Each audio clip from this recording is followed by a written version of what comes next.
Hari ini kita akan baca bab ke-12. Bab man ja'ala li ahli al-ilmi ayyaman ma'lumah. وبه قال حدثنا عثمان بن أبي شيبة قال حدثنا جرير عن منصور عن أبي وائل قال كان عبد الله يذكر الناس في كل خميس فقال له رجل يا أبا عبد الرحمن لوددت أنك ذكرتنا كل يوم قال أما إنه يمنعني من ذلك أني أكره أن أملكم وإني أتخولكم بالموعظة كما كان النبي صلى الله عليه وسلم يتخولنا بها مخافة السآمة علينا. Bab 12. Orang yang menentukan untuk ahli ilmu hari-hari tertentu.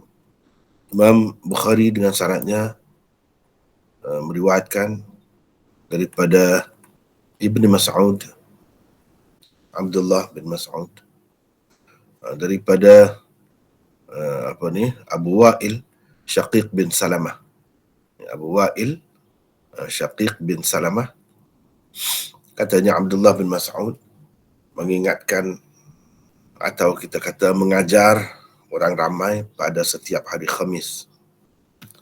Maka ada seorang lelaki berkata kepadanya, wahai Abu Abdurrahman, suka sekali aku kalau engkau mengajar kami tiap-tiap hari. Abdullah berkata, ketahuilah sebenarnya yang menegak aku daripada berbuat demikian ialah aku tidak mahu membuatkan kamu jemu dan bosan. Sesungguhnya aku mencari masa dan keadaan yang sesuai untuk mengajar kamu, sebagaimana selalu dilakukan oleh Nabi SAW dahulu untuk mengajar kami.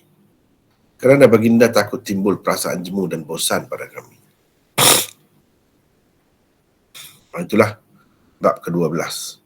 Di bawahnya hanya ada satu hadis sahaja. Kita tengok dahulu sama ada kita sempat baca bab seterusnya atau tidak. Tengok dulu. Yang ni pun panjang juga, tapi hadisnya pun satu saja di bawah ni. Baiklah, kita kembali semula ke tajuk ke-12 ini. Bab man ja'ala li ahli al-ilmi ayyaman ma'lumatan. Bab orang yang menentukan untuk ahli ilmu hari-hari tertentu. Jadi untuk dia mengajar lah, untuk dia mengajar. Dia tentukan hari-hari. Boleh ke tidak begitu? Jadi Imam Bukhari buat tajuk ni untuk apa ya? Baik, kita tengok di sini ada nota 161. 161. Baik, bab ke-12 ini memang sesuai dan ada perkaitan dengan bab ke-11 sebelumnya. Kalau kita ingat nota yang lalu, dan nota ini kita tengok bab ke-12 ini memang ada kaitan lah dengan bab ke-11 sebelumnya. Sebagaimana biasa kita dah tahu, memang itulah antara keistimewaan Sahih Bukhari. Antara bab dengan bab ada perkaitannya. Bukan saja kedudukannya bab 11 itu duduk di situ, bab 12 itu kebetulan saja duduk situ, bukan. Ada kaitan. Pada segi kedua-duanya menyatakan keperluan mencari masa dan keadaan yang sesuai untuk menasihati orang ramai dan membimbing mereka supaya mereka tidak jemu dan bosan. Pada hakikatnya cerita tula ya. Cerita tula juga. Benda yang sama. Bahkan kalau kita perhatikan hadis tu sama saja. Cuma nota ni ada bab mula dengan bab 12. Kalau kita pusing ke belakang sedikit kita tengok bab ke 11 ya. Cuba kita tengok ni bab ke-11.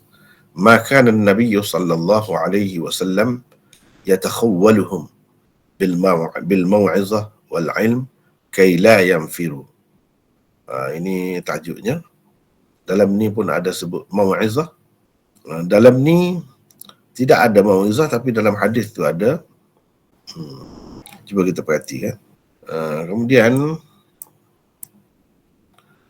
ni hadis Ibnu Mas'ud itu juga daripada Abi Wa'il, cuma bahagian bawah saja sanadnya lain.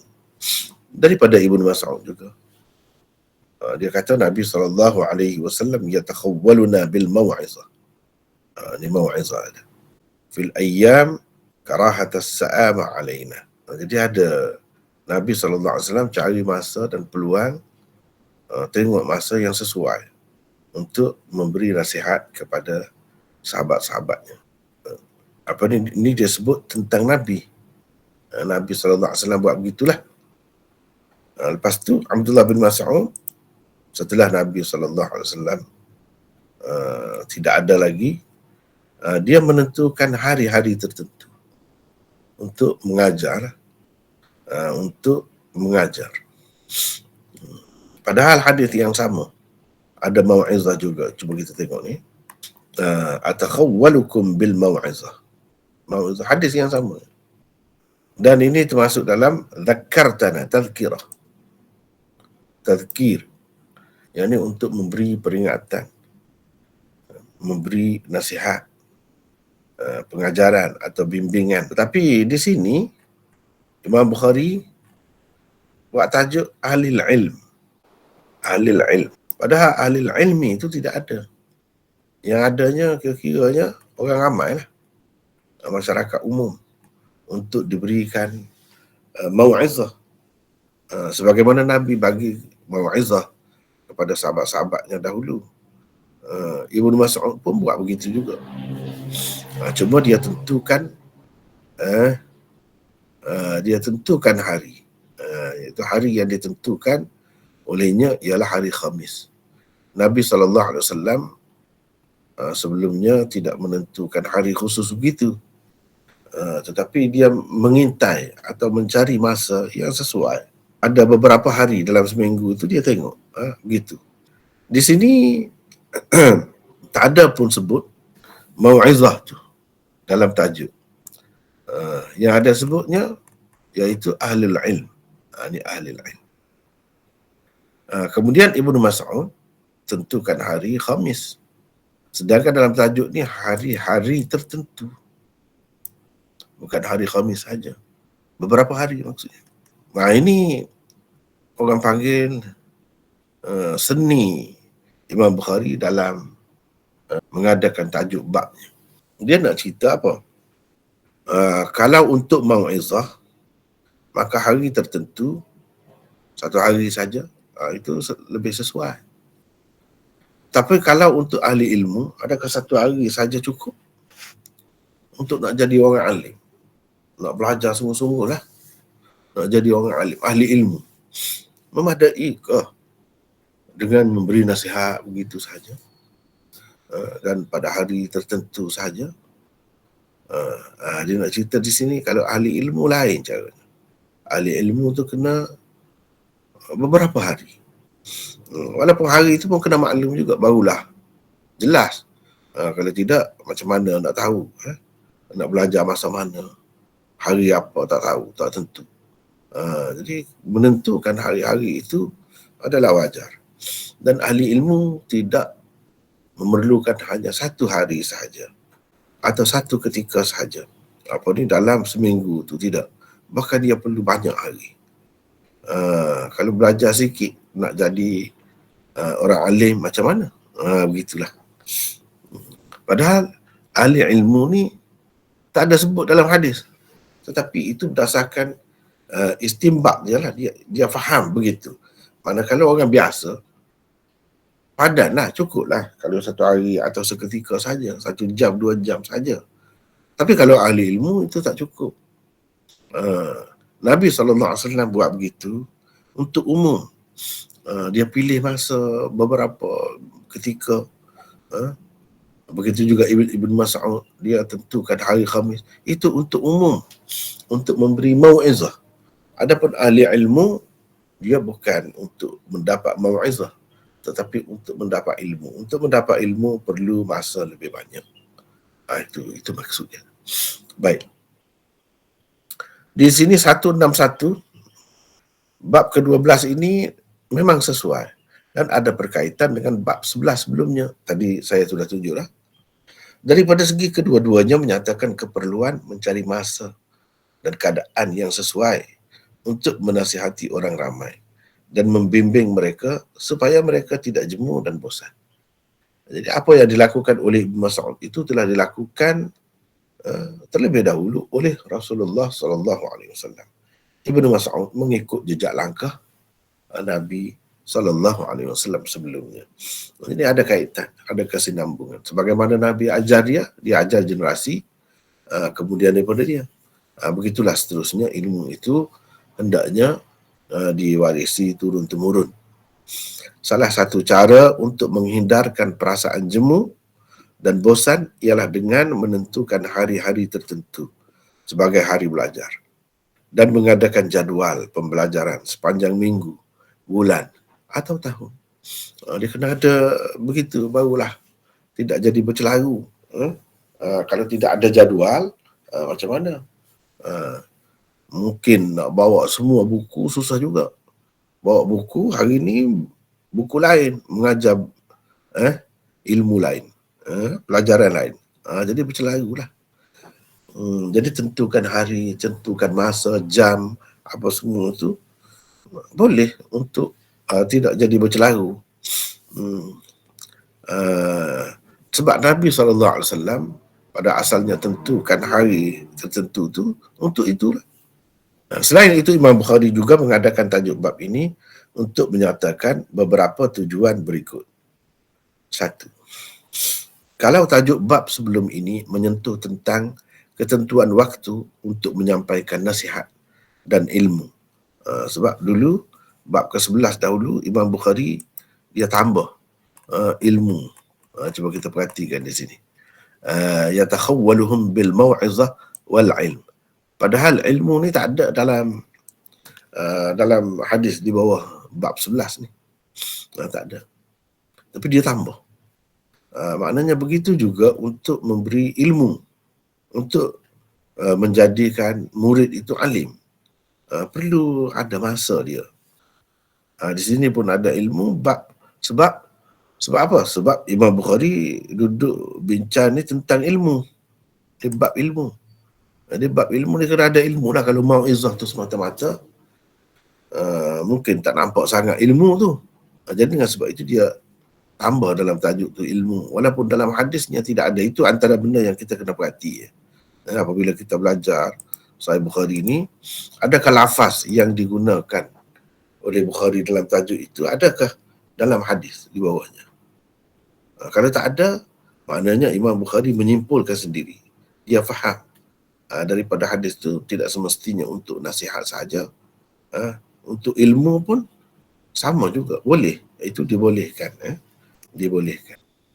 Dan menentukan masa itu adalah untuk memudahkan pembelajaran supaya tidak jadi bercelaru. Maka pada bab ke-12 ini pula disebutkan ketentuan hari untuk ahli ilmu, yakni para penuntut ilmu. Para penuntut ilmu. Ini menentukan hari. Ini bab ke-12. Sebab Ibn Mas'ud menentukan hari. Jadi kita boleh cari masa yang sesuai. Itu sesuai dengan bab yang ke-11. Tanpa menentukan hari. Boleh juga. Dan bab ke-12 dengan menentukan hari. Itu pun boleh juga. Bahkan kalau jadual itu kemas, rapi betul, itu lagi menyenangkan. Lagi baik. Lagi baik. Jadi kalau sebelum ni tak tentu hari. Mungkin dalam sehari itu sejam dua. Tetapi bab ke-12 ni dia sebut hari. Dan hari itu pula beberapa hari.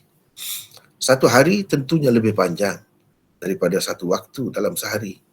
Imam Bukhari membuat tajuk bab ini untuk mengisyaratkan bahawa ahli ilmu berbeza daripada orang awam.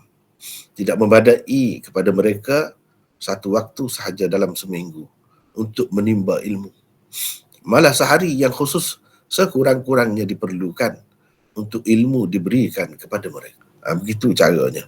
Dan satu hari khusus. Paling tidak. Kalau nak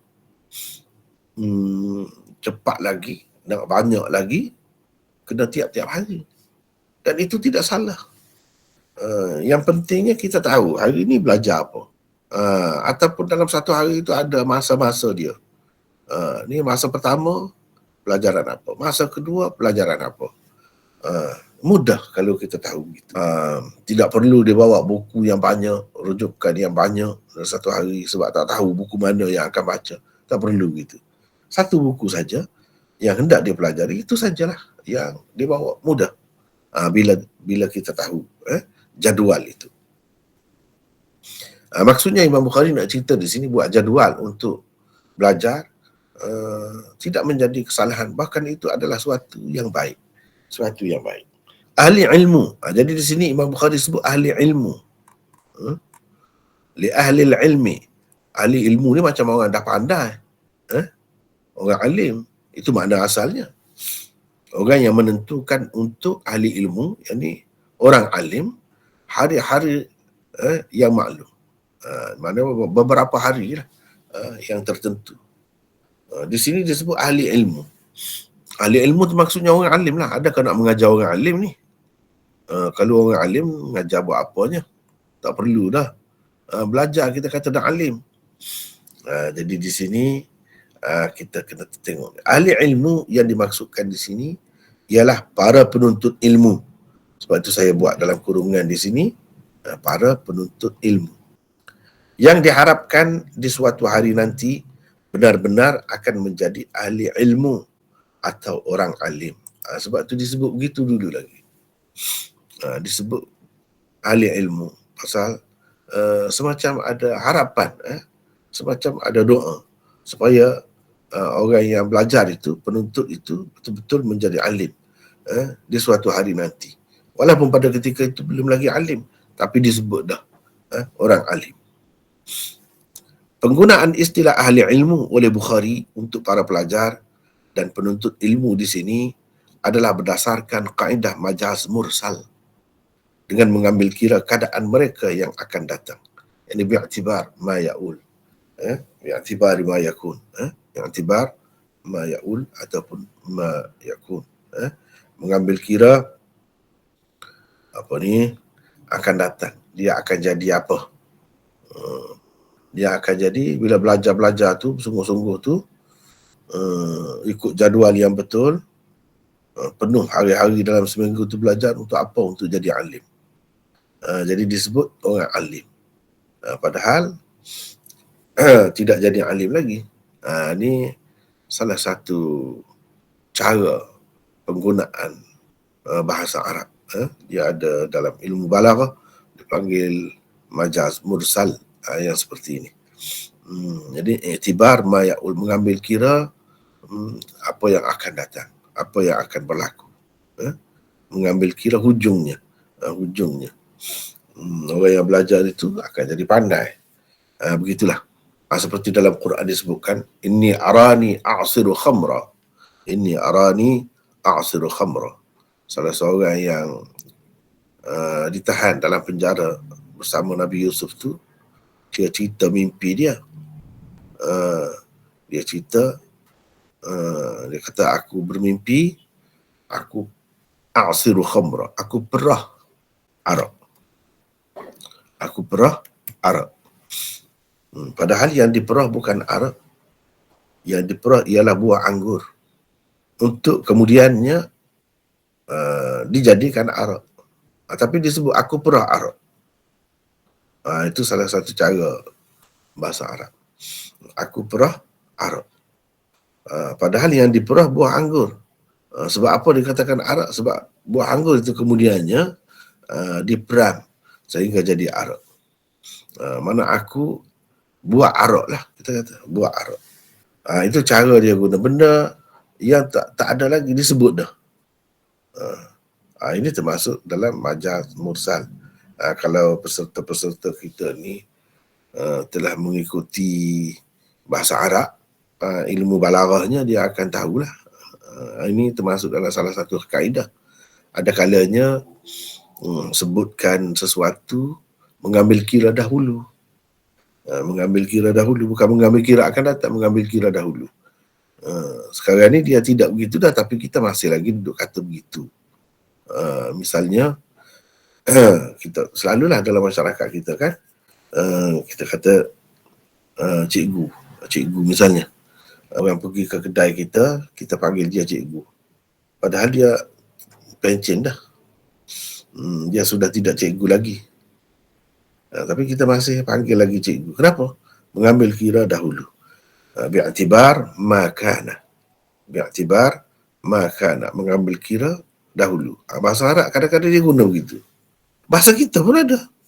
Cuma kita tak tahu nak letak tu dalam kaedah mana. Kalau macam tu. Apa? Nak letak tu dalam kaedah mana.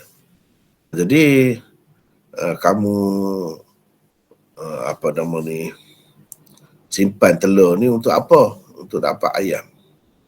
Aku pelihara ayam ni untuk dapat ayam. Padahal nak dapat ayam tu kena dapat telur dulu. Tapi kita terus kata nak dapat anak ayam lah. Pasal apa? Sebab daripada telur tu akan dapat anak ayam. Jadi sebut yang kemudian, yang akan berlaku kemudian. Itu ada penggunaannya dalam bahasa Arab. Imam Bukhari telah guna yang itulah di sini. Tidak jadi salah kita kata menentukan untuk ahli ilmu. Yang penuntut-penuntut, pelajar-pelajar. Sebab apa pelajar-pelajar itu disebut ahli ilmu? Sebab dia akan jadi begitu. Diharapkan akan jadi begitu. Bi'atibar ma ya'ul. Kadang-kadang kita pergi ke universiti lah, mana-mana universiti, bertemu dengan pelajar-pelajar perubatan. Katakanlah. Kita pun panggil dia doktor. Padahal dia masih belajar lagi, dia bukan doktor lagi. Sebab apa? Nak naikkan semangat dia. Nak bagi dia tu berasa seronok. Sebab dia belajar tu pun untuk itulah, untuk jadi doktor lah. Tambah lagi baru tahun 1 baru. Terus kita panggil dia doktor. Contohnya. Itu pun mengambil kira yang akan datang. Mengambil kira yang akan datang. Sama juga di dalam Quran disebutkan anak-anak yatim. Anak-anak yatim. Kadang-kadang mengambil kira yang dahulu. Sekarang ni dia bukan anak yatim lagi. Kita kata dia tu anak yatim. Mengambil kira dahulu. Pada ketika kita kata tu umur dia 20 dah. Sedangkan anak yatim ni bawah umur tu. Barulah anak yatim. Kita masih sebut lagi dia anak yatim. Mengambil kira dahulu. Itu ada dua lah di situ tu. Mengambil kira dahulu, mengambil kira akan datang. Dalam bahasa kita pun ada guna juga. Cuma wallahu a'lam. Setakat yang saya baca lah, saya ni hanya baca saja, tidaklah belajar bahasa Melayu tu secara mendalam. Setakat yang saya tahu, tak ada kaedah tu nak masuk di bawah bab mana, di bawah kaedah mana penggunaan yang seperti itu kalau dalam bahasa Melayu. Kalau dalam bahasa Arab, kita boleh kata ini termasuk dalam bab balaghah. Dalam balaghah itu pula di bawah bab majaz mursal. Di bawah bab majaz mursal itu pula termasuk dalam bahagian i'tibar ma ya'ul. I'tibar ma yakun. Ni kalau yang Imam Bukhari sebut. Kita boleh sebut gitu. Jadi nampak dia duduk di mana? Dia duduk di mana tu? Dalam bab mana kalau nak cari? Wallahu alam.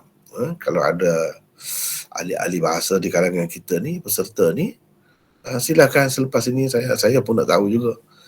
Kalau ada, dia duduk di bawah kaedah mana? Kalau nahwu, bab mana? Nahwu Melayu tu. Grammar Melayu tu, bab mana? Setakat yang saya tahu, saya tak bertemu lah. Jadi itu satu kekurangan itu sebenarnya dari segi menampilkan kaedah. Sebab tidak lengkap. Tidak lengkap. Sepatutnya kita boleh sebut. Macam bahasa Arab tu boleh sebut begitu. Sepatutnya dibuatlah kalau belum ada lagi. Ini kerja ahli-ahli bahasa lah. Kita boleh belajar daripada bahasa Arab. Tapi saya nampak sebab ahli-ahli bahasa sekarang ni tidak seperti dahulu. Zaman Zabar dulu, dia memang orang alim. Memang orang alim. Memang mahir dalam bahasa Arab apa semua. Misalnya Hamka, itu sastrawan yang alim bahasa Arab. Jadi dia tahu semua tu.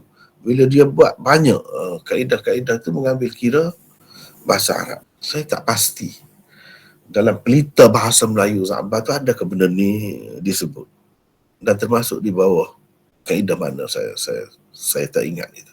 Dia ada. Kalau yang kemudian ni banyak dia merujuk kepada grammar bahasa Inggeris. Banyak, bahkan istilah-istilah pun banyak ditukar daripada yang lama kepada yang baru. Istilah tu banyak istilah orang putih lah. Berbeza dengan dahulu. Wallahu alam. Tak tahu duduk di dalam bab mana. Itu yang pertama. Yang pertama. Jadi Imam Bukhari bab ke-12 ini disebutkan ketentuan hari untuk ahli ilmu. Jadi itu baguslah kalau buat begitu. Ada jadual, ada hari-hari belajar. Tahu hari cuti, hari apa. Tahu. Senanglah kalau macam tu. Sepatutnya dibuat begitulah. Sepatutnya dibuat begitu. Kalau untuk penuntut atau pelajar, dia kena lebih lagi. Beberapa hari. Bukan seketika saja, 2-3 jam saja dalam seminggu, bukan begitu. Itu maksud Imam Bukhari.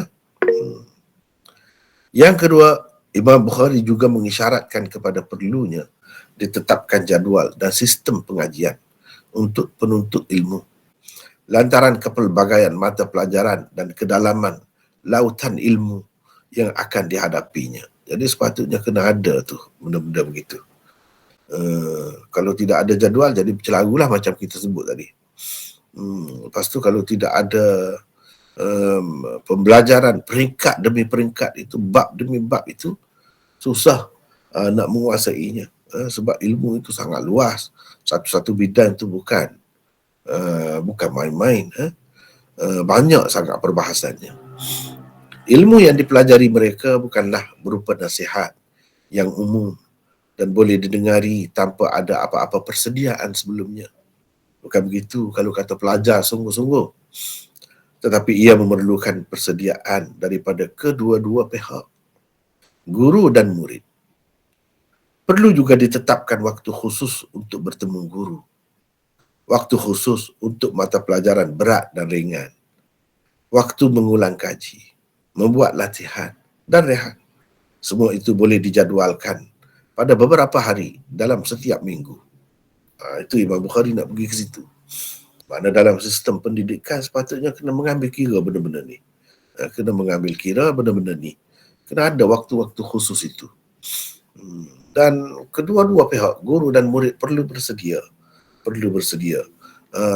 Berbeza keadaannya dengan memberi nasihat dan membimbing akhlak secara umum gitu. Membimbing orang ramai kepada akhlak yang mulia secara umum gitu, berbeza. Jadi sekarang ni bab ke-12 lebih kepada ilmu. Bab ke-11 sebelum ni lebih kepada nasihat, tapi nasihat pun perlu kepada ilmu juga. Tak boleh nasihat saja begitu tanpa ilmu. Nasihat kita kata jadi motivator, pakar motivasi. Tetapi duduk cerita benda-benda yang karut, hadis palsu misalnya, tak boleh, tak ada ilmu gitu. Dia kena ada ilmu lah. Dan nasihat pun. Sebab itu Imam Bukhari letakkan semua bab ni di bawah Kitabul Ilm.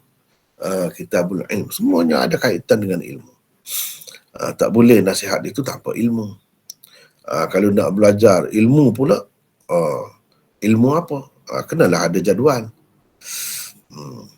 Itu yang kedua.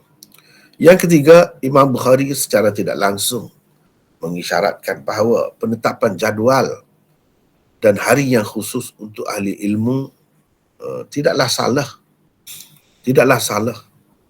dan tidak boleh dianggap bid'ah, kerana ia juga pernah dilakukan oleh Rasulullah sallallahu alaihi wasallam. Satu perkara juga. Dia takut orang kata, dia menetapkan hari, menetapkan jadual, buat jadual ni bid'ah. Jangan kata begitu, sebab Rasulullah sallallahu alaihi wasallam pun telah meletakkan asasnya. mana ada asasnya. Hadis bab yang dikemukakan oleh Bukhari menunjukkan Ibnu Mas'ud telah menetapkan hari Khamis untuk mengajarkan ilmu kepada orang ramai. Jadi itu tidak salah. Kita ada contoh daripada Nabi, ada contoh juga daripada sahabat. Jadi dalam keadaan itu tak timbul lagi soal bid'ah. Dan ia juga pernah dilakukan oleh baginda sallallahu alaihi wasallam, walaupun pada beberapa ketika sahaja dalam hari-hari tertentu. Tapi adalah juga ketentuan masa tu, pembahagian masa tu ada juga. Maknanya dalam keadaan ini tak boleh lagi kita nak kata benda ni bid'ah. Mungkin kita kata pula, apa timbul masalah bid'ah pula di sini, masalah belajar ni. Masalah belajar cari ilmu ni ada pula ke bid'ah? Tidak bid'ah ke pula? Jadi begini, andaian ia termasuk dalam perkara bid'ah itu ada. Jadi kita tak boleh kata ini tak ada kena mengena dengan bid'ah ni urusan dunia. Tak boleh kata begitu. Sebab nak kita kata boleh berlaku bid'ah juga di situ, ada kemungkinannya. Kerana menuntut ilmu juga merupakan satu bentuk ibadat. Jadi bid'ah ni dalam perkara ibadat. Menuntut ilmu tu pun satu bentuk ibadat, dan ibadat yang tidak ditetapkan oleh Rasulullah sallallahu alaihi wasallam untuk dilakukan pada hari-hari dan waktu-waktu tertentu akan menjadi bid'ah jika ditetapkan pada mana-mana hari dengan kepercayaan adanya keistimewaan dan pahala yang lebih jika dilakukan pada hari itu. Maknanya kalau kita puasa pada bulan ni kita dapat pahala banyak, padahal tak ada pun. Puasa pada hari ini kita dapat pahala banyak daripada hari lain. Kita tentukan begitu, padahal tak ada pun. Itu jadi bid'ah lah. Ibadat. Jadi masalahnya mencari ilmu ni ibadat ke tidak? Kalau ibadat juga, boleh berlaku juga. Dengan sebab itu timbulnya kemungkinan, adakah kemungkinan berlaku bid'ah dalam penentuan hari-hari ataupun masa-masa tertentu untuk belajar tu? Jawabnya, kalau kita mengambil kira ia ibadat, maka boleh berlaku. Sedangkan penentuan hari dan waktu belajar hanyalah untuk memudahkan pelajar dan membuatkan mereka lebih bersedia sahaja. Tidaklah ia ditentukan dengan kepercayaan dan anggapan belajar pada masa tertentu atau pada hari tertentu lebih berpahala berbanding pada masa-masa dan hari-hari yang lain. Tak ada timbul pun soal itu.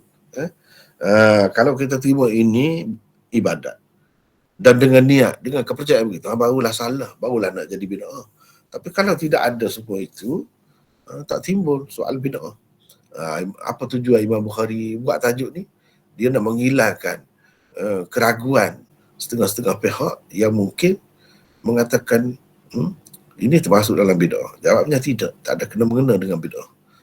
Kalau kita terima belajar itu sendiri pun, perbuatan belajar itu sendiri pun sebagai ibadat sekalipun, tapi tanpa menentukan hari pahala, tanpa mengharapkan pahala ataupun mempercayai ada kelebihan pada waktu-waktu tertentu untuk belajar sekian-sekian ilmu, kalau tak ada itu, tak timbul soal bid'ah. Baik. Yang keempat, menurut Syekhul Hadis Maulana Muhammad Zakaria, ada kemungkinan juga Imam Bukhari mahu mengisyaratkan kepada penentuan hari-hari tertentu atau masa-masa tertentu untuk mengajar dan mengingatkan orang ramai dengan ajaran-ajaran agama tidaklah termasuk dalam bab kecuaian dan sikap acuh tak acuh tentang penyampaian agama.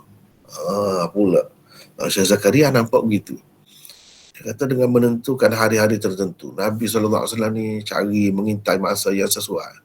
Kenapa tidak cakap terus saja, bagi tahu saja setiap waktu? Jadi adakah ini termasuk dalam cuai dalam menyampaikan amanah, menyampaikan risalah kalau kepada Nabi? Dan guru yang menentukan masa itu adakah termasuk dalam guru yang cuai dan guru yang bersikap acuh tak acuh dalam penyampaian ilmunya? Jawabnya tidak, ia termasuk begitu. Jangan kita anggap Nabi SAW ni tidak bersungguh pula ataupun cuai dalam menyampaikan ilmu agama, sebab dia nanti tengok keadaan. Jangan kita anggap begitu. Begitu juga mengajar, tidak kata belajar tiap-tiap hari. Apakah tak ambil berat? Apakah memandang benda ni mudah? Jangan fikir begitu. Jangan fikir begitu. Sebab kalau belajar setiap waktu jadi penat juga, jadi letih. Dengan sebab itu perlu ada jadual, perlu ada hari rehat. Dan adanya hari rehat itu tidak bermakna kita cuai. Kita cuai, bukan begitu. Cuba kita tengok tu berapa banyak boleh pergi maksud Imam Bukhari dengan mengadakan tajuk bab ini. Cuba kita tengok. Sedangkan saya nak tunjuk ni, tidak semestinya dalam kitab-kitab besar, contohnya Fathul Bari. Ini Fathul Bari Hafiz Ibn Hajar.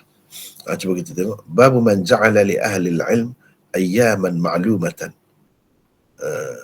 Dia bincang di sini dalam riwayat karimah, kata dia ayyaman ma'lumatan.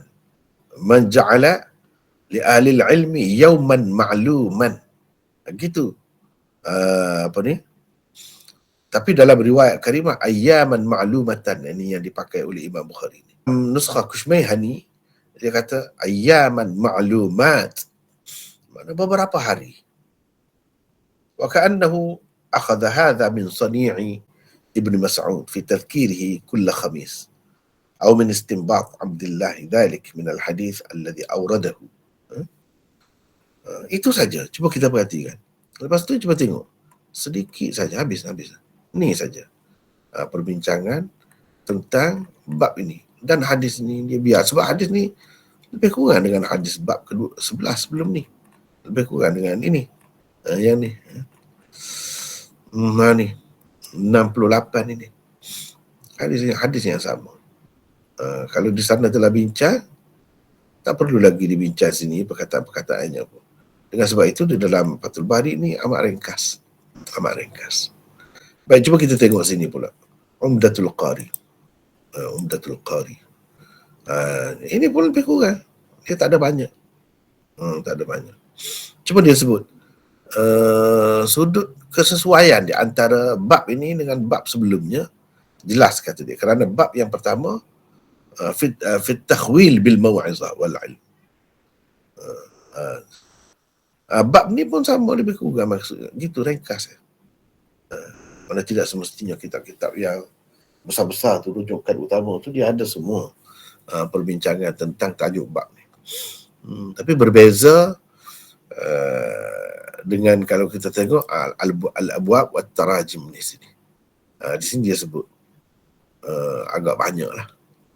Jadi cerita tentang bid'ah apa semua tu ada sebut di sini. Dan Syekh Zakaria juga kata menentukan masa itu bukan bermakna cuai dalam menyampaikan ilmu. Kalau Nabi dalam menyampaikan risalah daripada Allah itu tidak cuai, bukan tidak bersungguh. Ni dia hanya dia bincang di sini. Ni qultu ni Syekh Zakaria. Dia hanya bincangkan tentang tajuk bab sahaja. Tak banyak. Ini kalau kita tengok di sini. Kalau kita tengok di dalam Nasrul Bari, di sini pun tak banyak. Tapi adalah juga. Sebab dia antara keistimewaan kitab ni, dia ceritakan perkaitan antara bab dengan bab. Kalau kita tengok tadi dalam Fathul Bari itu langsung tidak ada. Di sini ada. Di sini ada dia disebutkan. Kalau kita tengok kitab ni lagi banyak. Dia sebut. Tetapi sekadar tadilah, masing-masing buatlah, masing-masing. Sekadar tunjuk ya, sekadar tunjuk beberapa rujukan. Banyak lagi yang lain. Baik, kita tengok semula ke sini. Wa bihi qala haddatsana, habis dah cerita tentang tajuk bab itu. Kita masuk kepada hadis. Wa bihi qala haddatsana Uthman bin Abi Shaybah. Qala haddatsana Jarir an Mansur an Abi Wa'il. Qala kana Abdullah yudhakkiru an-nas fi kulli khamis. Dan seterusnya tadi kita dah baca. Uthman bin Abi Shaybah, ini perawi yang kita belum bertemu lagi. Untuk nota ni saya ringkas-ringkaskan saja. Sebab belum lagi kita nak buat buku. Kalau buku lebih kemas lagi lah. Uthman bin Abi Shaybah ni perawi yang mula-mula Imam Bukhari ambil daripadanya hadis ini. Cuba kita tengok ni. 162. Saya baca, saya saja yang baca ni, nampaknya saya nak minta sesiapa lah pula peserta kita baca. Boleh? Sesiapa yang bersedia, silakan. Boleh saya baca, Maulana? Ya, silakan. Siapa ni? Ruslan. Ruslan Jaafar, ya? Ya, silakan. Nombor 162, ya? Ya. Uthman bin Abi Shaybah. 162. Ya. Beliau ialah Uthman bin Muhammad bin Ibrahim bin Abi Shaybah bin Uthman bin Khasti Al-Labsi Al-Kufi. Kunyahnya ialah Abul Hasan. Uthman adalah saudara Abu Bakar dan Qasim. Dia 3 tahun lebih tua daripada Abu Bakar. Tetapi Abu Bakar lebih terkenal dan lebih hebat daripadanya. Tinggal di Baghdad, tetapi pernah juga mengembara ke tempat-tempat lain seperti Mekah, Rai dan lain-lain. Rai dan lain-lain untuk menuntut ilmu hadis. Banyaklah hadis yang dicatatnya. Sekejap ya. Gini, kalau kita perhatikan di sini, Uthman bin Abi Shaybah. Ni cara Arab ni. Budaya Arab. Jadi bin ini di atas dia, Abi Shaybah ni bukan semestinya ayah dia betul. Mungkin datuk yang keberapa tu. Macam kita tengok di sini. Uthman ini bin Muhammad bin Ibrahim bin Abi Shaybah. Ni Abi Shaybah duduk sini. Tapi dikatakan Uthman ibnu Abi Shaybah. Maknanya datuk yang kedua dia tu. Kalau kata bin itu yang di atas dia tu mesti ayah dia, maka ini bukan ayah dia Muhammad. Uthman bin Muhammad bin Ibrahim bin Abi Shaybah. Itu yang pertama. Yang kedua, yang saya tidak detailkan, hanya sepintas lalu saja dikemukakan. Rujukan utama sayanya kalau dalam yang ringkas-ringkas begini, cuba kita tengok di sini, ni Umdatul Qari.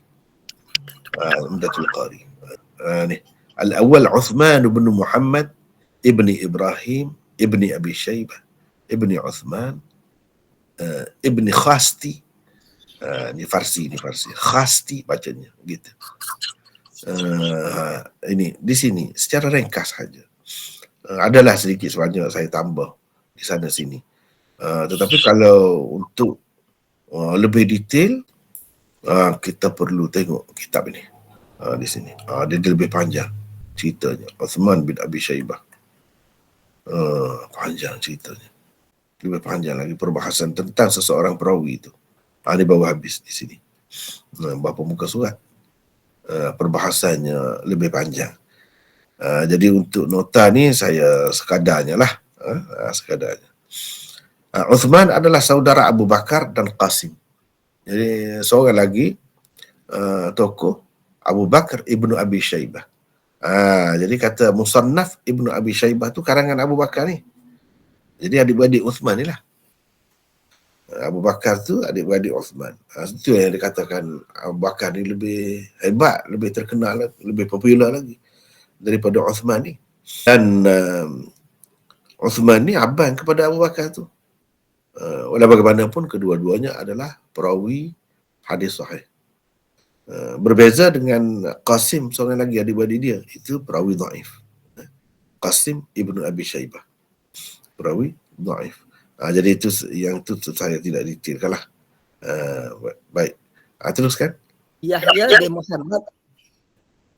bin Muhammad Az-Zuhli, Muhammad bin Sa'ad, Abu Zur'ah dan Abu Hatim Ar-Razi, Bukhari, Muslim, Abu Dawud, Ibnu Majah dan lain-lain adalah antara tokoh hadis yang telah menerima hadis daripadanya.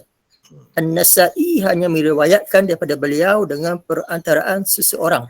Tidak secara langsung. Riwayat Nasa'i daripada dia tidak secara langsung.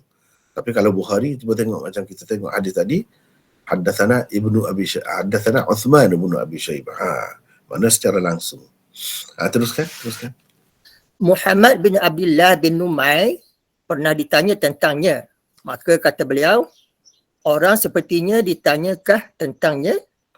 Yahya bin Ma'in dan Ahmad bin Abdullah berkata, Uthman perawi thiqah. Ahmad bin Hanbal berkata, aku tidak mengetahui tentangnya melainkan kebaikan. Di samping memujinya, Imam Ahmad juga mengkritik beberapa hadis yang diriwayatkannya. Uthman bin Abi Shaybah meninggal dunia pada tahun 239 Hijrah. Itulah secara ringkas dia pengenalan tentang Uthman bin Abi Shaybah. Banyak lagi yang lebih detail tentang dia ni dari segi pribadinya jenis kelakar orangnya. Jadi kelakar. Kadang-kadang kelakar dia tu mengelirukan orang. Itulah antara kritikan ulama rijal terhadapnya. Kelakar dia tu sampai dia Quran pun kadang-kadang dia ada juga begitu. Menyebabkan jadi timbul kemuskilan. Walau bagaimanapun pada dasarnya dia ni adalah perawi yang baguslah, perawi thiqah. Seterusnya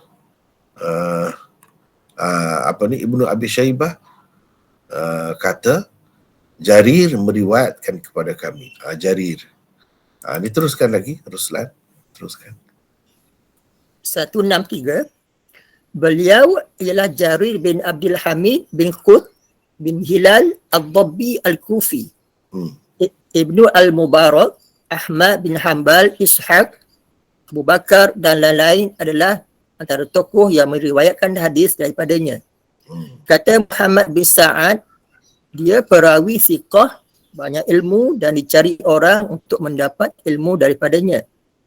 Abu Hatim juga berkata dia perawi thiqah. Abu Zur'ah pula mengatakan dia saduq dan salah seorang ahli ilmu. Pengarang-pengarang kitab saduq itu kedudukan yang lebih rendah sedikit daripada thiqah tu. Tapi itu pun satu bentuk ta'dil juga. Teruskan. Abu Zur'ah pula mengatakan dia saduq dan salah seorang ahli ilmu. Pengarang-pengarang kitab-kitab utama hadis meriwayatkan hadis-hadis daripadanya. Jarir meninggal dunia pada tahun 188 Hijrah. Itu tentang Jarir bin Abdul Hamid. Jadi kita hadis-hadis dia yang diriwayatkan olehnya ni terdapat di dalam kitab-kitab utama hadis lah, seperti Sunan Sittah dan lain-lain lagi. Itu tentang Jarir. Kemudian Jarir kata Jarir meriwayatkan kepada kami daripada Mansur. Mansur. Siapa Mansur ini? Baca lagi, silakan. Nombor 164. Beliau ialah Mansur bin Al-Mu'tamir bin Abdullah bin Rubaiyah Rubai'ah Al-Dabbi Al-Kufi. Abu Abdullah adalah kunyahnya. Ayyub Ayyub A'mash Mis'ar dan As-Sawri adalah antara tokoh yang meriwayatkan hadis daripadanya. As-Sawri adalah orang yang paling teguh dalam meriwayatkan hadis daripadanya. Imam Bukhari mengemukakan hadisnya di dalam kitab Al-Ilmi, Wudu, Mandi, Haji dan lain-lain melalui Syu'bah, As-Sawri, Ibnu Uyainah, Syaiban, Ra'u bin Al-Qasim, Ahmad bin Ra'u bin Al-Qasim, Hamad bin Zaid dan Jarir bin Abdul Hamid daripada Abi Wa'il, Ibrahim An-Nakhai, Sya'bi, Mujahid, Az-Zuhri, Rib'i dan Salim bin Abi Al-Jad. Salim ibni Abil Ja'ad. Teruskan. Pengarang-pengarang kitab-kitab utama hadis yang lain selain Sahih Bukhari juga menerima hadis-hadisnya. Mansur meninggal dunia pada tahun 132 Hijrah. Nombor 165. Sekejap. Katanya Abdullah bin Mas'ud. Abdullah mengingatkan. Ini 165. Teruskan. 165. Imam Bukhari mengemukakan athar Ibnu Mas'ud di sini walaupun ia hadis mauquf. Bukanlah kerana tiada riwayat lain yang mausul, tetapi kerana Ibnu Mas'ud menyebutkan di akhirnya kama kana Nabi sallallahu alaihi wasallam, yakni sebagaimana pernah dilakukan oleh Nabi sallallahu alaihi wasallam dahulu. Ini menunjukkan ia adalah mauqufun fi hukmil marfu'. hukmil marfu'. Mauqufun fi hukmil marfu'. Iaitu riwayat mauquf tetapi pada hukumnya hakikatnya marfu'. Apa yang dilakukan beliau hanyalah istimbat dan kesimpulan daripada apa yang pernah dilakukan oleh baginda sallallahu alaihi wasallam untuk para sahabat semasa hayatnya. Begitulah. Jadi ini asar Ibnu Mas'ud. Dikatakan asar Ibnu Mas'ud. Tetapi asar itu sebenarnya berpunca daripada Nabi juga. Dengan sebab itu kita tak boleh kata ini hadis mauquf semata-mata. Macam mana Imam Bukhari berhujah dengan hadis mauquf, walaupun hadis mauquf pun boleh juga. Cumanya matlamat utama Imam Bukhari ialah mengemukakan hadis marfu'. Itulah yang lebihnya yang dikatakan hadis Bukhari itu lebih tinggi kedudukan itu yang marfu' tu. Jadi ini pun pada hakikatnya marfu' juga. Jadi tak jadi masalah lah kalau Imam Bukhari berdalil dengan hadis Ibnu Mas'ud ini. Walaupun zahirnya nampak macam kata-kata Ibnu Mas'ud. Tetapi Ibnu Mas'ud ada menyebutkan begitu. Bermakna benda ni berpunca daripada Nabi sallallahu alaihi wasallam juga. Mengingatkan dan mengajar orang ramai pada setiap hari Khamis. Pada setiap hari Khamis. Baca lagi, silakan. Nombor 166. Nabi SAW hanya menentukan waktu-waktu tertentu sahaja yang difikirkan sesuai tanpa menetapkan mana-mana hari dalam seminggu untuk mengajar. Ibnu Mas'ud membuat kesimpulan daripada cara baginda itu bahawa maksud sebenar perbuatannya ialah mencari waktu yang sesuai dan disenangi orang ramai. Waktu mereka dalam keselesaan, lebih bersedia, cergas serta bersemangat. Tujuannya tidak lain dan tidak bukan supaya mereka dapat menerima ilmu dan peringatan dengan hati yang tenang dan terbuka.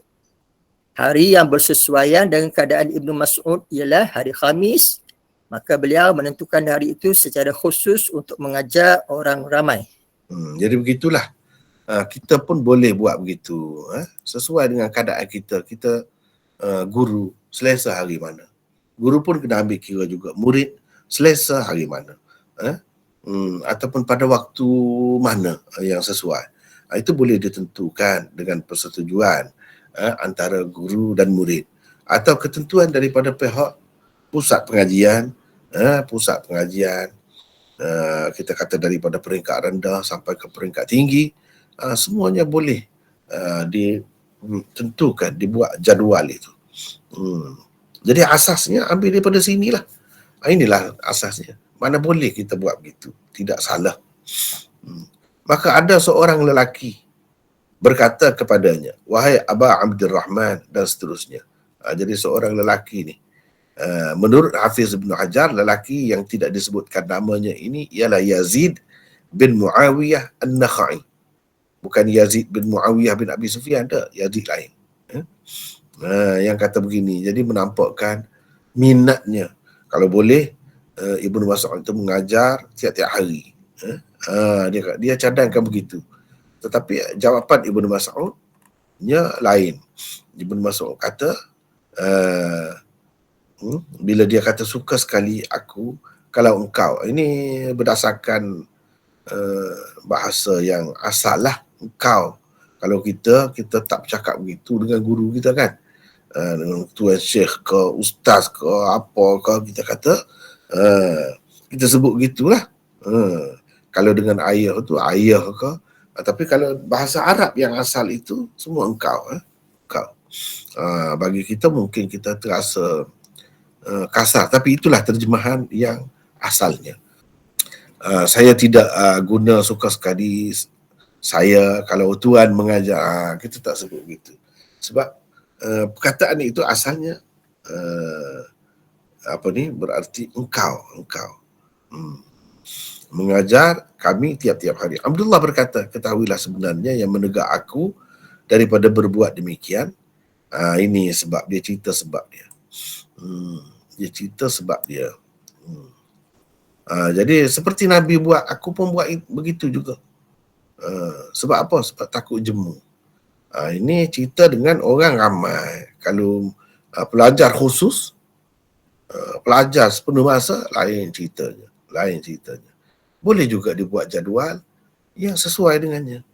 Kalau orang ramai pun boleh dibuat jadual begitu. Pelajar khusus, pelajar sepenuh masa, lebih-lebih lagi lah perlu kepada jadual yang lebih jelas di sini. Nabi SAW menentukan waktu tertentu kerana bimbang akan timbul perasaan jemu dan bosan dalam diri para sahabat.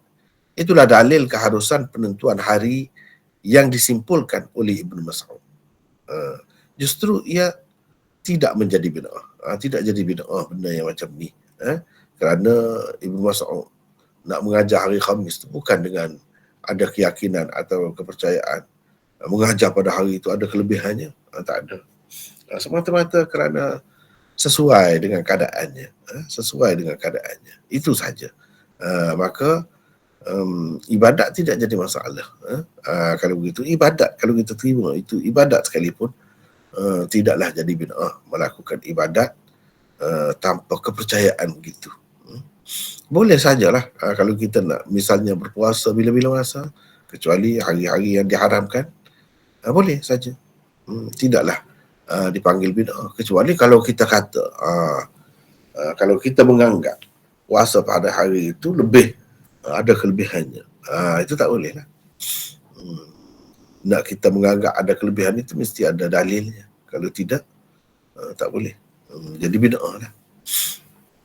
Dan benda ni ada disebut di sini. Kalau kita perhatikan, ada disebut ni. Wa kataba Syekh fil Lami'. Syekh fil Lami' ni, Lami'ud Darari, iaitu Rashid Ahmad, Maulana Rashid Ahmad Kankuhi. Dia kata, lamma kana min al-musallam anna at-ta'yin az-zamani wal-makani fima lam yathbut syar'an mimma yu'addu bid'atan wa karahatan dafa'ahu. Oleh kerana sedia dimaklumi bahawa menentukan masa, tempat dan tempat berhubung dengan apa yang tidak sabit menurut syarak, itu dikira sebagai bid'ah, sebagai suatu yang terlarang. Oleh sebab adanya kaedah itu, Imam Bukhari berusaha menghilangkan kebimbangan itu, keraguan itu, dengan mengatakan penentuan waktu untuk belajar, hari ke ataupun masa itu jaiz, harus. Kalau kita tidak buat begitu, akan membawa kepada kesukaran. Kalau tidak ada ketentuan itu, susahlah nak tahu hari ni nak belajar apa, masa ni belajar apa, tak tahu. Tiba-tiba pergi, hari ni belajar benda lain. Yang buku yang kita bawa tu untuk besok misalnya. Jadi susah. Sedangkan belajar itu suatu yang wajib dan tidak boleh ditinggalkan. Jadi tak dapat tidak kena menentukan hari itu. Supaya orang semua mengambil kira hari itu dan hadir pada hari itu ataupun pada waktu itu. Dengan begitu tidaklah akan menimbulkan kesukaran dalam urusan kehidupan mereka. Sebab kalau tiap-tiap hari susah juga nak pergi buat benda-benda lain pun tak boleh. Nak pergi tiba-tiba tak ada belajar pula. Jadi rugilah. Dalam hamish dia di bawah dia tu, Lami'ud Darari tu, disebut, ini Syekh Zakaria, ma afadahu Syekh wadih. Apa yang disebutkan oleh Syekh Rashid Ahmad itu jelas. Kerana bid'ah itu ialah menentukan penentuan yang dikira padanya pahala dan ganjaran yang khusus dengan sebab ketentuan itu. Itu yang kita sebut tadi lah. Yang kita sebut tadi tu ini ada.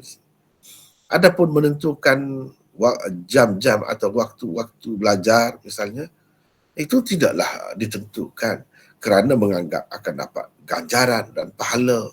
Tak ada semua itu. Itu hanya untuk memudahkan pengurusan kita, urusan dunia kita semata-mata. Dan ia tak ada kaitan pun dengan bid'ah. Ini Syekh Zakaria sebut yang kita baca tadi lah. Begitulah perbincangan tentang bab ke-12 ini. Ini cerita lain pula.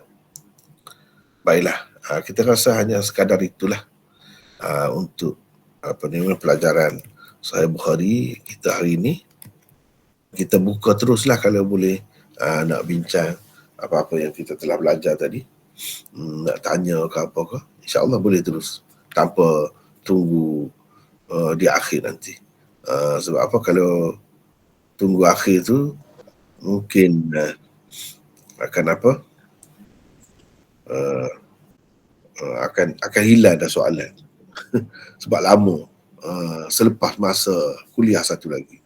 Jadi silakan kalau ada apa-apa kemusykilan di sini. Silakan. Assalamualaikum Maulana. Waalaikumsalam warahmatullahi. Nama saya Ridwan daripada Kuala Lumpur Baru. Maulana, kalau yang macam Nabi pun ada khususkan pengajaran pada hari tertentu. Adakah pengajaran tu berbentuk macam yang kita belajar sekarang? Sedangkan Nabi dari semasa ke semasa dia akan bagi tahu sahabat itu ini. Apakah yang dimaksudkan hari tertentu tu? Cara belajar dia macam mana? Yang tu saja. Terima kasih. Di sini kalau kita tengok di sini dia sebut mau'izah. Mau'izah ni bagi bimbingan, bagi nasihat, begitu yang dimaksudkan. Bukan yang lain-lain lah, tidak termasuk yang lain-lain. Itu yang dimaksudkan. Ya. Bagi yang lain silakan. Kalau ada di celah-celah tu misalnya ayat firman Allah yang baru diturunkan, mesti Nabi cerita juga. Tetapi boleh kita khususkan satu majlis, misalnya 1 jam, 2 jam, dan pengisiannya ada bentuk tertentu. Misalnya dalam bentuk tazkirah ke, ringan lah. Yang ringan. Jadi ini yang dimaksudkan yang ringan, yang mudah, dan lebih kepada bimbingan akhlak. Gitulah maksudnya. Kecuali kalau ada ayat-ayat itu lain ceritalah. Ini secara umum masa tu. Ya, silakan yang lain ada lagi. Dia begini, sebab apa adanya keperluan menentukan hari, cari masa tu? Sebab sahabat-sahabat ni secara umumnya mereka ada pekerjaan dan Nabi SAW tidak memaksa mereka atau menyuruh mereka supaya tinggalkan segala pekerjaan tu dan mari menghadap dia, belajar dengan dia. Tidak begitu. Itu bukan cara Nabi. Cara Nabi yang membiarkan orang-orang masing-masing itu dengan kerja dia. Jadi itu sebab perlunya kepada hari atau ketentuan jadual itu, masa tu. Kalau tidak mungkin tak terkumpul. Masing-masing sibuk dengan urusan dia tu. Dan sebab apa Nabi mengintai cari masa tu? Boleh jadi kalau masa ni Nabi fikir mereka dalam keadaan penat baru balik bekerja, ada yang jadi peladang, petani, peniaga, macam-macam. Itu sebab Nabi SAW menentukan masa tertentu tu, cari masa tertentu tu. Begitulah. Ya. Silakan. Ada lagi yang lain? Assalamualaikum Maulana. Waalaikumsalam. Ya. Silakan. Saya Aisyah nak tanya Maulana pasal macam kalau program-program usrah tu adakah termasuk sekali dalam bab ni Maulana? Itu saja. Assalamualaikum. Waalaikumsalam. Ya, itu pun boleh lah tu. Itu pun termasuk dalam bab ni lah. Boleh.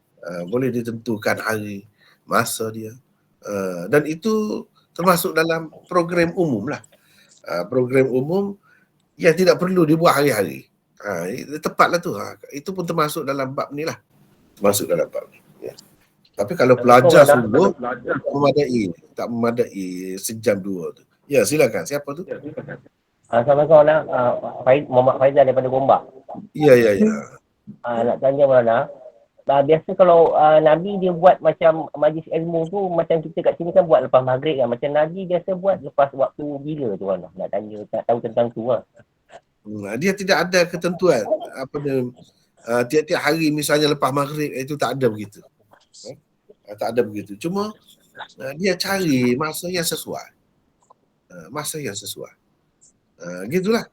Kalau Ibnu Mas'ud dia tetapkan hari. Boleh juga kalau nak buat begitu. Kalau kita rasa dengan persetujuan semua, kita nak tentukan hari itu. Tak jadi masalah. Tapi kalau tidak tentukan hari, cari masa saja seperti yang dilakukan oleh Nabi, itu pun boleh juga. Tak jadi masalah semua. Ada lagi silakan. Jadi di sini dia sebut tazkir. Tazkir, mengingatkan. Atau tazkirah lah, kita kata tazkirah.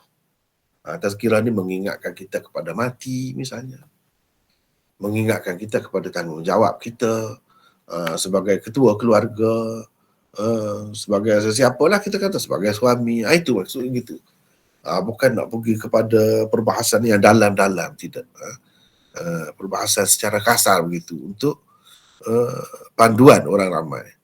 Itulah yang dimaksudkan dengan tazkir. Tetapi kalau untuk ahli ilmu, itulah yang disimpulkan oleh Imam Bukhari. Kalau orang ramai memadai setakat tu. Kalau ahli ilmu nak jadi orang alim, tak cukup. Sebab itu dia kena ada beberapa hari, banyak hari. Tetapi banyak hari pun mestilah kena ada jadual. Dan buat jadual itu tidak salah. Itu Imam Bukhari nak cerita. Sepatutnya ada begitu. Barulah tidak jadi celaru. Silakan, ada lagi? Assalamualaikum Maulana. Waalaikumsalam warahmatullahi. Ya. Saya Izara daripada Bukit Beruntung. Nak tanyalah mengenai komen Maulana yang Jabatan Agama Islam yang tak menyokong sunnah. Contoh macam khutbah negeri Johor baru-baru ni dan juga mengenai JAKIM. Itu je soalan daripada saya. Tak ikut sunnah macam mana tu? Yelah sebab masa saya pergi Johor, kan masa khutbah tu dia kata kita hendaklah membaca kitab berjanji sebab ia menceritakan tentang sunnah Nabi dan lain-lain lah. Kenapa dia tak kata kita hendaklah membuka Sahih Bukhari ke Sahih Muslim ke, sedangkan kita tahu itu kitab hadis. Kenapa kitab berjanji yang dipilih? Yalah, bagi saya ini satu yang menduka citakan dan mengecewakan kita lah sebenarnya. Berlaku begitu. Sepatutnya mereka mengajak orang kepada yang sahih-sahih. Adapun macam berjanji dan macam-macam lagi, dia bercampur baur kan. Sepatutnya tidak didedahkan orang ramai dan diajak orang ramai ke arah itu sepatutnya. Ini termasuk dalam kecuaian lah pihak-pihak tertentu tu yang menduka citakan kita lah. Ya. Assalamualaikum Maulana. Waalaikumsalam.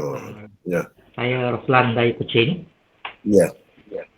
Soalan saya ni mungkin tidak berkaitan dengan bab ni lah, tapi dia berkaitan dengan Sahih Bukhari dan Muslim jugalah. Berkaitan dengan pengamalan Asma al-Husna. Apa? Asma al-Husna. Jadi dalam Bukhari dan Muslim mengatakan siapa yang menghafalkannya, dia masuk surga lah. Dalam dia punya fadilat lah. Tapi dalam Tirmizi punya tu banyaklah pentahqiq hadis mengatakan yang diamalkan oleh masyarakat sekarang ni berkaitan dengan Asma Husna, yang hadis Tirmizi itu dhaif. Dari segi matan dia dengan perawi jugalah. Tu macam mana minta pandangan Maulana dari segi pengamalan tersebut, dari segi mana adakah dia kita perlu cari makna Asma Husna tu dalam Al-Quran ke hadis ke, dengan keyakinan ke, dengan bentuk doa ke. Macam minta pandangan Maulana. Ya. Jadi walillahil asmaul husna fad'uhu biha. Itu kalau berpadukan ayat ini, firman Allah ini, memang asmaul husna itu patut digunakan untuk kita berdoa. Misalnya Razzaq, ya Razzaq, Bila kita nak minta rezeki, kita sebut begitu, Ya Razzaq. Bila kita nak minta dengan Allah supaya membalas orang yang menganiayai kita misalnya, Ya Jabbar, Ya Muntaqim misalnya, itu termasuk dalam doa menggunakan nama-nama itu. Itu di satu segi lah. Di satu segi yang lain sebenarnya nak mengajar kita tentang sifat-sifat Allah itu sendiri. Sifat-sifat Allah itu melalui nama-namanya. Sebab itu nama, umumnya nama itu nama sifat. Jadi Allah ini bersifat begitu. Secara tidak langsung ia merupakan sumber kepada akidah kita tentang sifat-sifat Allah. Ada sifat-sifat Allah itu zahirnya nampak sama, boleh saja kalau kita nak pilih pun kita pun boleh jadi begitu. Jadi seorang yang bersimpati, yang mengasihani orang lain, yang kasih kepada orang lain, yang pemurah dan sebagainya, kita pun boleh, kita pun diminta supaya berakhlak dengan akhlak Allah itu, bersifat dengan sifat-sifat itu, yang juga tidak salah kalau kita menyuburkannya. Ada juga antara sifat-sifat itu yang tidak boleh kita guna, tidak boleh kita jadikan sebagai penghias peribadi kita, tak boleh. Misalnya sikap sombong, al-mutakabbir, jabbar, yang keras, itu tidak disuruh kita jadi begitu. Kalau pemerintah yang diktator, bukan begitu. Itu ini semua ni perlu dipelajari sebagai sumber akidah Islam. Ada sifat-sifat Allah yang tidak boleh kita tiru, tak boleh kita ikut. Tak elok pun kalau ada sedikit pun pada kita. Elok tu kerana ia ada pada Allah. Pada Allah tetap elok. Tapi setengah-setengah sifat itu memang boleh diamalkan, dan bahkan kita dituntut memiliki sebanyak mungkin sifat itu. Cuba menyuburkannya di dalam diri kita seperti yang saya sebut tadi. Jadi ada banyak perkara lah yang kita perlu pelajari daripada Al-Asma'ul Husna itu. Antaranya kita guna buat berdoa dengannya. Untuk apa-apa keperluan sesuai dengan hajat kita lah.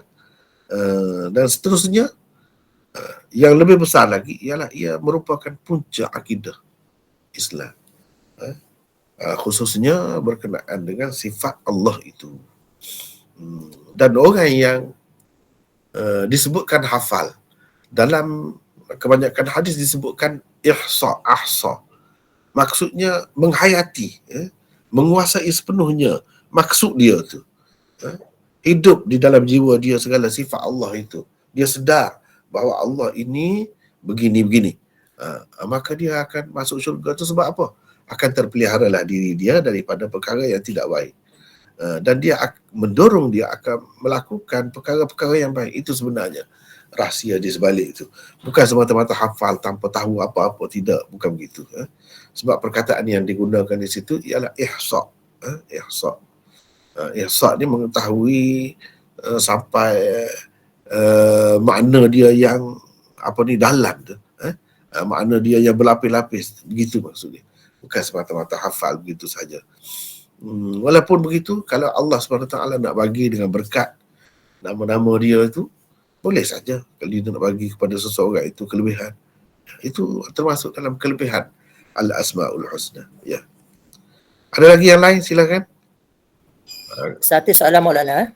Ya, silakan. Dari segi markah pahala kita belajar secara online ni, dan kita belajar secara halakah di masjid, kita menghadap guru ni. Apakah ada perbezaan markah pahala tu? Mungkin kalau di masjid, kelebihan masjid tu, kita pergi ke masjid tu, kita boleh pasang niat macam-macam di situ masjid tu. Boleh pergi sembahyang tahiyatul masjid dan sebagainya. Itu ada kelebihan masjid tu lah. Tapi dari segi pengisian ilmu, saya rasa lebih kurang sama saja. Tidak ada apa-apa kelebihan. Cuma mungkinlah satu lagi yang mungkin berbeza. Kalau kita di rumah ni macam-macam lah dalam keadaan tidak seperti kalau kita berada di masjid ataupun dalam kelas. Sebab dalam kelas orang akan nampak kita kalau kita berguling misalnya, berbaring. Tapi kalau secara online ni siapa nak tahu? Tak nampak. Sebab tak nampak. Kita boleh tak tunjukkan gambar kita tu. Jadi kita boleh buat macam-macam. Guru pun tak tahu. Di situ akan timbul kurang adab. Tidak ada adab semasa belajar. Di situlah kalau nak kurang pun. Tapi kalau dijaga dengan betul, etika dia, akhlak dia, adabnya, insya-Allah saya rasa tidak ada apa-apa bezanya. Bahkan kalau kita tengok dari banyak sudut, macam saya nak tunjuk dari kitab ni semua nampak. Kitab ni Fathul Bari ni semua nampak. Sedangkan duduk di rumah masing-masing. Kalau kita duduk di masjid sekalipun, kalau tak ada kemudahan macam tu, tak ada skrin yang dapat tunjuk, tak akan nampak. Apa yang saya baca tu, tak akan nampak. Sedangkan kita ni kelebihannya duduk di mana-mana pun masing-masing di hadapan laptop ke atau komputer ke, nampak semua tu benda tu. Boleh tengok sendiri benda tu. Dari sudut tu ada kelebihan lagi kita belajar cara begini. Dan sudut lain nak bertanya apa, tak ada apa-apa halangan. Sebenarnya lebih mudah lagi. Kalau duduk dalam dewan itu mungkin tak dengar kalau jauh tu kan. Tak dengar. Kecuali kalau ada mic apa semua tu, perlu kepada itu pula lah. Dan banyak perkara saya rasa tak ada bezanya. Kalau kita dapat jaga etika, dapat jaga adab, apa-apa yang Imam Bukhari sebut tu kita ambil kira semua. Dalam Kitabul Ilm itu yang kita belajar sekarang ni, Kitabul Ilm daripada awal sampai akhir tu semua ada disiplinnya, adabnya. Kalau kita jaga itu, insya-Allah tak ada apa beza pun. Bahkan lebih memudahkan sebenarnya. Saya sendiri sebenarnya lebih rasa lebih mudah. Lebih mudah. Kalau dengan cara begini, saya lebih selesa, lebih suka begini. Tanpa keluar ke mana-mana pergi susah kan. Sebab tu sebelum ni saya mengajar di Masjid Muhammadi. Dah lama dah. Lepas tu saya berhenti sebab saya fikir kalau boleh dibuat dengan cara lain setelah kita ada kemudahan seperti sekarang ni. Sebab ada di antara pelajar-pelajar kita tu malam, bayangkan malam lepas isyak, nak pergi tu kalau dah berumur sikit tu dia ada pernah jatuh parit. Jadi lepas tu tak pergi. Jauh pula nak pergi satu-satu tempat tu. Jadi susah. Dari sudut ni kita duduk di mana-mana penjuru. Di Malaysia, bahkan di luar daripada Malaysia pun boleh turut. Ini kelebihan dia. Saya nampak, saya mengutamakan cara begini lagi daripada pergi walaupun di Masjid Muhammadi.